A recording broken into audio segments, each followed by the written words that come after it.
I need to start this by saying that it is not my intention to cause any panic. It is not my intention to make any Kenyan feel scared. Already tensions are quite high in the country. That is not my intention. Okay? What I want to encourage you with is that God is in control. The same God who gave Kenyans the miracle of the Supreme Court judgment is the same God who's in control, and He has a plan. Okay? So let us hold on to that very fast, because we are now sailing through some extremely rocky waters. Now, having said that, let me get on to what this recording is about.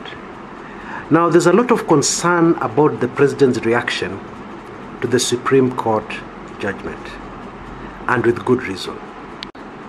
Apart from the direct attack on the judiciary, which is very unfortunate, very unpresidential, yes, because indeed it is the same Supreme Court which made him president in 2013, but the same Supreme Court in 2017 has now become Wakora.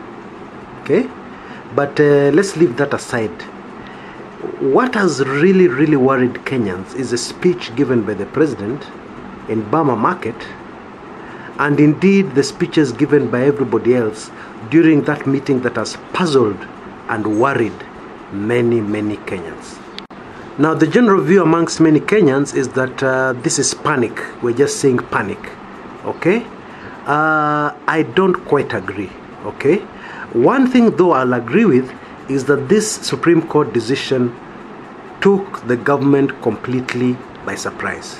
Okay? Now, that is significant because I do not remember. In fact, because I've studied and I've looked at my notes, I've looked at my previous posts, I do not remember anywhere in the history of our country where the government has been taken by surprise in a major political outcome or decision like this one. Okay? Now, what does that mean? That means that there were plans in place and somebody frustrated those plans at the last minute. Okay? Now, if you listen to my previous recording, I said that the Supreme Court judgment was very close. Actually, one judge made the difference. Yes? What I suspect is that plans had already been made. The government was fully aware that we're going to get a tie, which would mean that the status quo is maintained. And then at the very last minute, one patriotic judge crossed the floor to the other side and made the difference. Okay? Now, that is pure speculation. I have no evidence to back that up. However, everything suggests that something like that happened. And this is where the government was caught by surprise. Anyway, that's a story for another day. On to what we're talking about here. I said that I don't think it's a panic reaction. Yeah? Yes, this has taken the government by surprise. Yes, there may have been panic in the corridors of power, naturally, because something has come by surprise and it's something as major as this. Indeed, unprecedented not only in Kenya, unprecedented in Africa and beyond. Okay?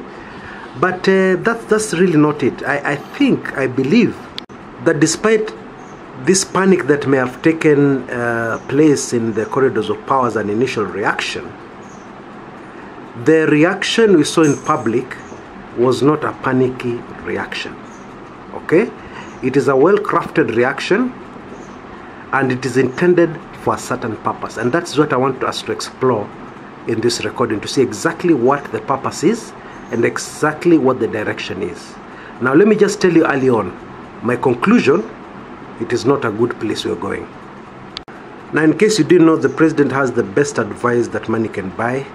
The president has very good advisors. The president has information at his fingertips from every corner of the country.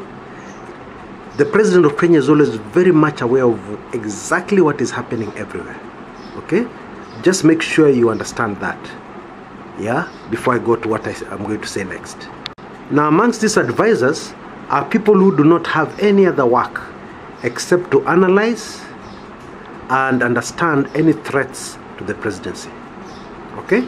Analyze and understand any threats to the presidency and come up with ways to deal with those threats. Okay? Now, those threats are normally dealt with very ruthlessly, and normally they're dealt with above the law. Really well, that is debatable. The above the law is debatable because a president has something called executive powers. He can give, for the sake of, because a threat to the presidency is a threat to the security of the state, and therefore he can authorize an action, even a murder, killing, in order, on the excuse of security of the state. Yes, security of the state to protect Kenyan lives. Yes, that is legally acceptable anywhere in the world, not just in Kenya. Okay, let me just give you a good example. A certain Al-Shabaab member is seen hovering around Nairobi.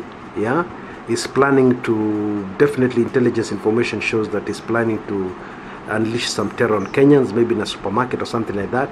Yeah, and then the intelligence community gets wind of it. They have to deal with that threat immediately. Executive order, the guy is shot, no arrest, no nothing. Yeah, that happens.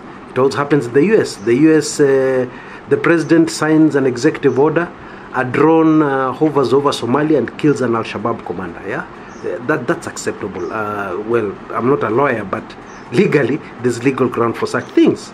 Anyway, the long and short of what I'm saying is that the reaction we saw at Gama and the utterances that are given were all in response to a threat to this presidency of Uhuru Kenyatta. Now, I'm already being signaled that I've run out of my time, so I'll have to go into a part 2 with this one. Yeah, in the part 2, we're going to go deeper into this. Yeah, this is important. Be patient with me so that you understand exactly what's going on in our dear republic. You know the drill. As usual, look out for the link on your top left hand corner. Click on it and you'll be into part 2 of this recording. This is yours truly, Chris Kumekucha. See you there in a bit.